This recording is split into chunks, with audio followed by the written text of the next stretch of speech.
Today I will be discussing three different pieces of art and their time periods. The first one I will be discussing is in the Laocoons group, which is during the Hellenistic period.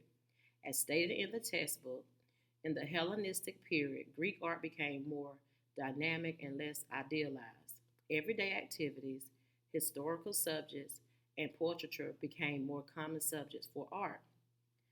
The Laocoon group is a Roman copy of a Hellenistic work.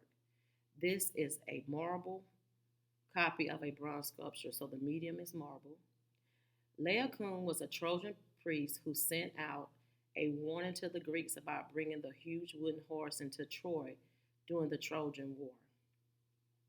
The horse was supposed to be a gift from the Greeks, which turned out to be a trick to let the Greeks in the gate so they could attack. Later, as you can see, this picture um, is a picture of Laocoon and his sons, and they were attacked by serpents, which are snakes. And this was a sign of God's disapproval of Laocoon's prophecy. Laocoon became the hero to his sons, and Hellenistic is characterized by emotion, drama, and interaction of sculptural forms with the surrounding space. Now, in this sculpture, it shows tortured facial expressions, strained muscles, and expressions. Right here, you see those muscles and expressing emotional and physical anguish. How mad he was and how he protected his sons. See those snakes. So this was a real good piece of art.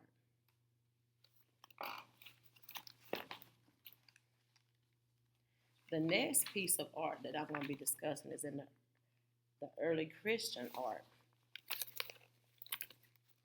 And it's this one right here. Right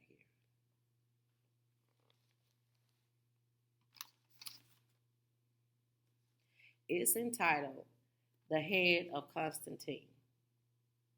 It's made of marble and the height is 8 feet.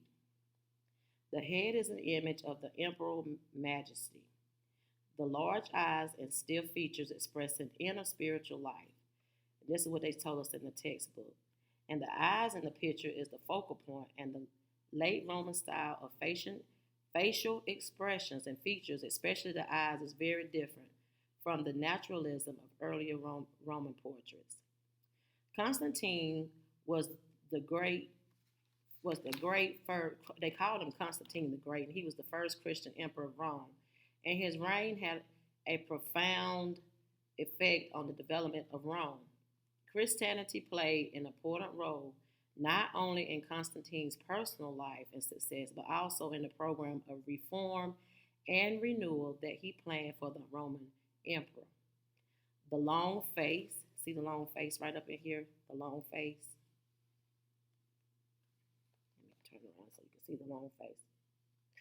Okay, the long face, neatly arranged hairstyle, and the clean shaven appearance of the portrait head is a deliberate attempt to bring forth memories of earlier rulers such as Trojan, who in the later 3rd and 4th century was seen as an ideal example of the Roman emperor.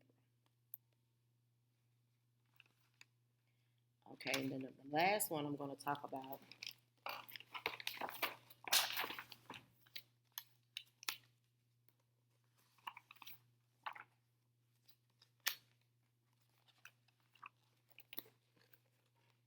the last one I'm going to speak and talk about is this one discussing is by Rosa Fiorentino, and it's entitled Moses Defending the Daughters of Jethro. The medium is the oil on canvas, 63 by 46. The title of this painting refers to an episode of Moses and is narrated in the book of Exodus, the Old Testament. The daughters of Jethro were attempting to get water from a well, but fell victim to some shepherds who abusively shoved them aside in order to water their sheep. Moses came by and saw this, so he was forcibly um, evicts them, and the artist created a highly confused composition of layered figures. And you can see how it looks like everybody. See this? Let me get it closer. It looks like right here. It looks like everybody is falling on each other, and The focal point, I think, is the center is his nude. He's him being nude, which Moses is being nude, and he is physically roughing up the also nude shepherds who are falling on the ground. The lady in the picture looks surprised, and she is one of Jethro's daughters. And Rosa, he used foreshortening in this picture, and it's defined as the representation of forms on a two-dimensional surface by shortening the length in such a way that the long axis appears to project towards or recede away from the viewer. And this what you see is this is Moses when he fall on the shepherd at the lower right part. Also, you can see how Moses is well muscled.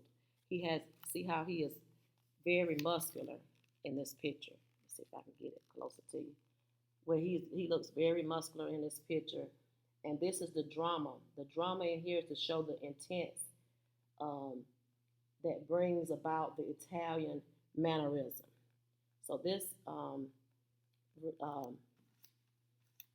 this late Renaissance and mannerism in Italy was a great example of when Moses had to fight and get the shepherds off the girls. Hope you enjoyed this.